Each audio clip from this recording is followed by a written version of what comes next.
So we're receiving the fruits of our labor now. Let's get to Hebrews 6 and 10. All right, I got that.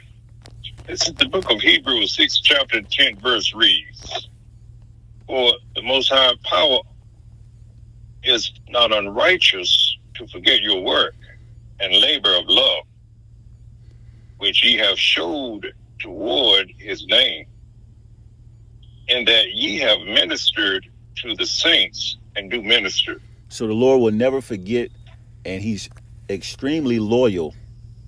The perfect loyalty he has for those who are serving him.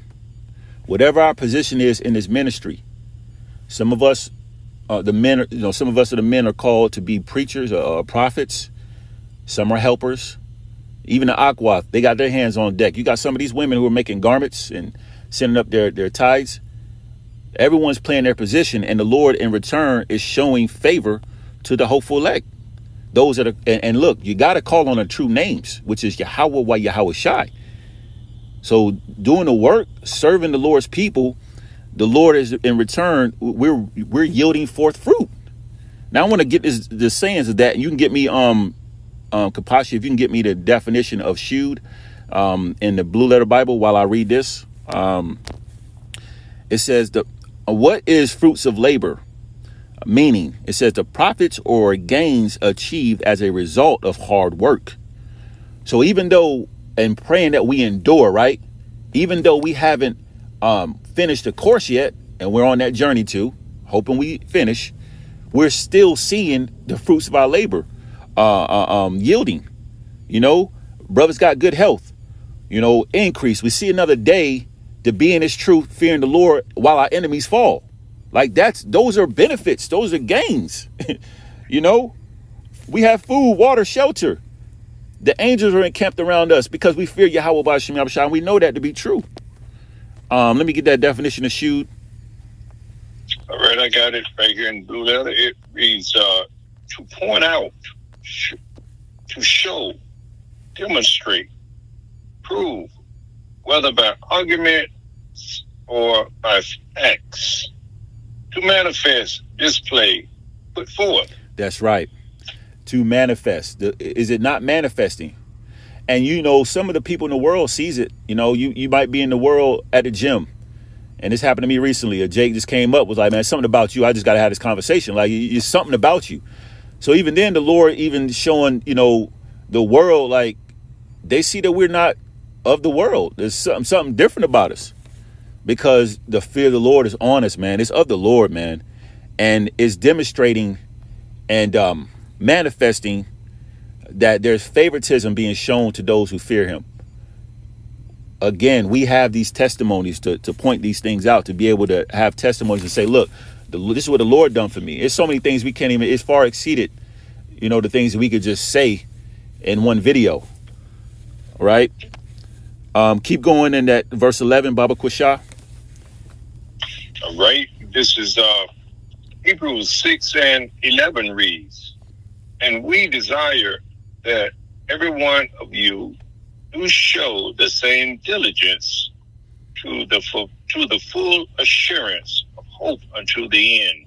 I like to read this in the NLT. It says, "Our great desire is that you will keep on loving others as long as our life lasts, in order to make certain that what you hope for will come true." And ultimately what we hope for is to endure to the end and be a part of that elect, to receive salvation. That's really what we desire. And in the meantime, we have to continue on to do the work, just like those before us that are continuing to do the work, even those that transition and finish their course.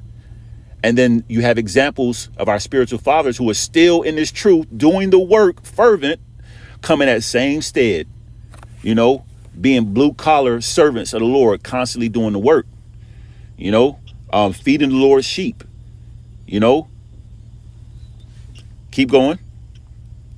All right. Verse, this is Hebrews 6 and 12 reads, "That ye be not slothful, but followers of them who through faith and patience inherit the promises." Yeah, so we can't be lazy. Like we see it goes even deeper into just doing it for the benefits. This is our what scripture say, this is our duty. Like, we're supposed to be doing this work. This is the least that we can be doing, you know, for what the Lord has done for us. You know, it's not even comparable. So this is the least that we should be doing. So to be lazy and sitting on our talents, you know, is absurd, man. You know, and we got to, again, follow in the stead of those who the Lord set up as examples here on earth in these times. So we have no excuses, really.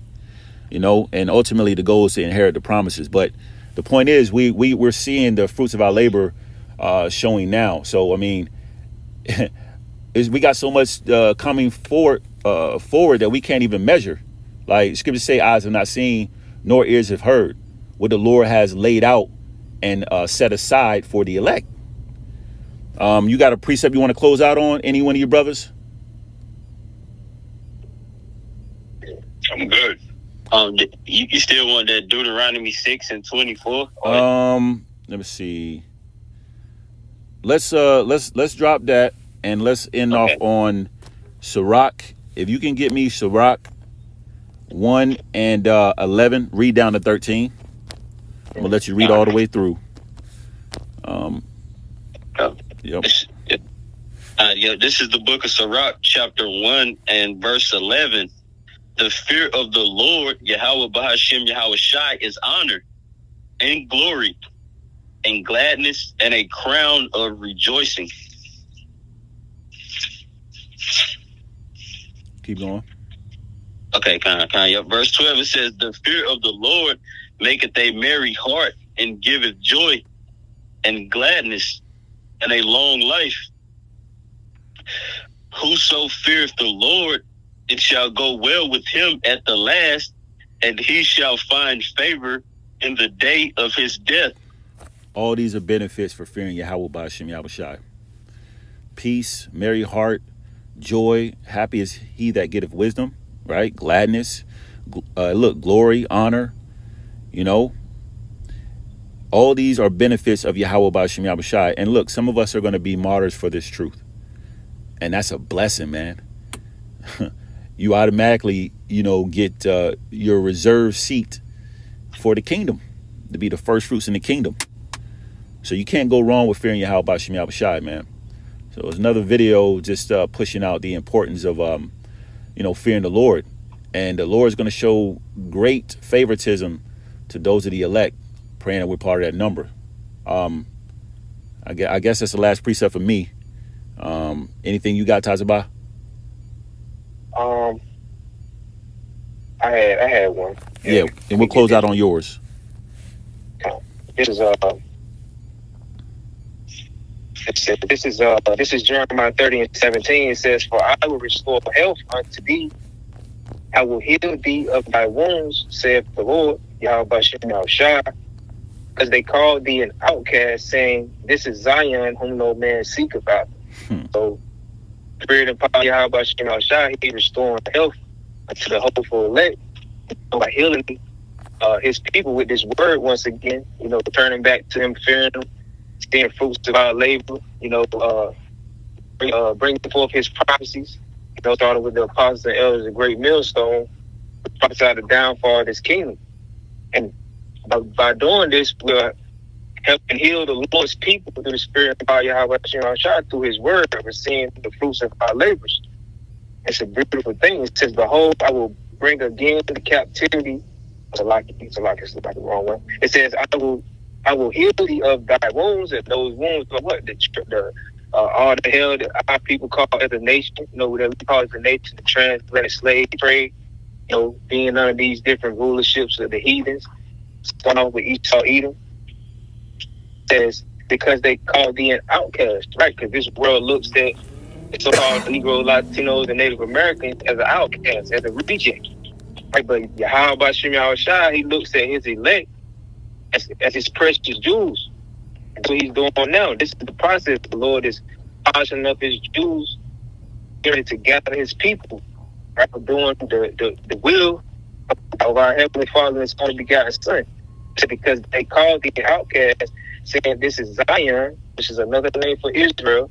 It says, whom no man seeketh after, right? Because these other nations look at does nothing. But the Lord, he looks at his elect as precious unto him, right? And us continuing in this work to the spirit and power of Yahweh Shem Yahushua is yielding forth fruits, and it's bringing down this wicked kingdom that we're currently in captivity to right now. So just encouraging the hopeful elect out there to continue to do this work and labor of love, our troops are steady to the best of your ability.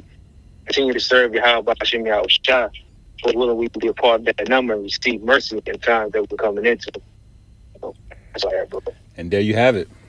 So with that being said, before we close out, I want to give all praises, honor, and glory to the Heavenly Father and His only begotten Son, Yahweh, Bahashem, Yahweh Shai, Bahashem Rekakwadash. Hey, double honors to the apostles, bishops, elders of Great Millstone. Shalom. Shalom. Shalom.